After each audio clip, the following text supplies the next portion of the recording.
What's going on, guys? Welcome back to the channel and thank you for tuning in to today's video. Today we're going to be talking about this multicam swimmer cut AVS. For those of you that have been watching the channel for a while now, you probably remember I had one set up similar to this one a couple years ago. I got rid of it, tried out some different carriers, but I always found myself coming back to the AVS platform. So picked this guy up a couple months ago, been slowly building it out. I have a few different iterations of this that we're going to talk about today, but let's get into it and talk about my AVS. All right, so on the front of the AVS here, this is how I have it set up most of the time with the Crye Triple M4 kangaroo pouch and a Blue Force Gear 10-speed triple. I really like the 10-speed because it sucks down super flat when there's nothing in it, so it doesn't add a bunch of stuff hanging off the front of your plate carrier, but it gives you the ability to add random items like you see here, or 3 more mags, so you can carry up to 6 mags on the front of your plate carrier. Up top here, I have an Invisio V60 push-to-talk. This is the Gen 1, but it will switch between a V60 Gen 1. I also have a V60 Gen 2 or this V20. I really like the V20 because it's super low pro, but if I need to run more than one radio, I usually just keep the V60 on here. And on the right side of the carrier on the cummerbund, I will run a Crye 330D thermo pouch for a smoke. And then behind that, I will run a Crye 330D double M4.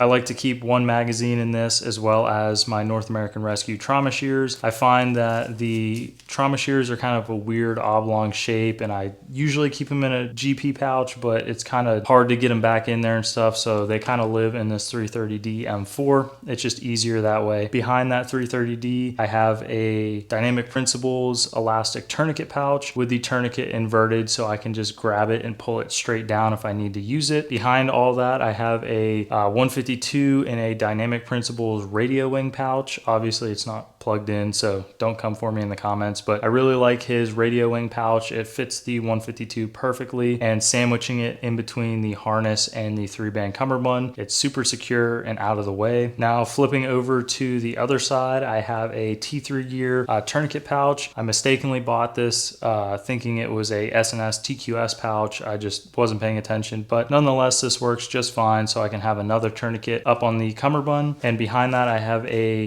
this is a Tier Tactical, I believe, and Persistent Systems 5x5 GP. So it's kind of an interesting pouch. As you can see, it has a really small footprint and it doesn't hang over the cummerbund all too much, so it's not digging into your armpit or hanging down and hitting your belt line. It is small, so you can't put a lot of stuff in it. I mainly keep some medical items in here. Very basic stuff. This was a interesting find on Instagram, to be honest. I'm pretty sure Persistent Systems sends their push-to-talks for the MPU-5 in these pouches. It has obviously all their branding on the back side of it, but I find this is pretty conducive to carry on, you know, your cummerbund over a 6x6 or a larger GP. Again, I am limited on space with this, but nonetheless, I do like it myself. All right, taking a look at the back of the AVS here, I have a Crye 1.0 turtle shell pack with a custom-made Dynamic Principles Molly field adapter for 3 of the Pimps flashbang pouches. I'm sure a lot of you guys have probably seen the dudes that will run the Paraclete triple banger on the back of these. I just wanted to do something that didn't cost $350 to run 3 flashbangs on the back, and also it's Velcro, so I can just peel the whole thing off or unmolly these pouches if I need to. It's kind of just a fun thing that I did. There's no real use for it, but nonetheless, it looks cool, whatever, who cares. Behind that, I have a antenna for the 152, which is ran via a relocation cable that comes off the 152 and then does all sorts of twists and turns through the cummerbund and then behind the back panel so that I can have the antenna on my back and it's not up in my face, obviously. Sometimes I will disconnect this and run a foldable whip antenna, but I don't really like that, so I mainly stick to running the antenna in the back of the plate carrier. All right, so some other ways that you will see this AVS set up is with the Crye closed top M4 mag flap or mag pouch, whatever you want to call it. This guy, I don't use it all too much anymore. I mainly use this on the JPC, but sometimes I will throw this on.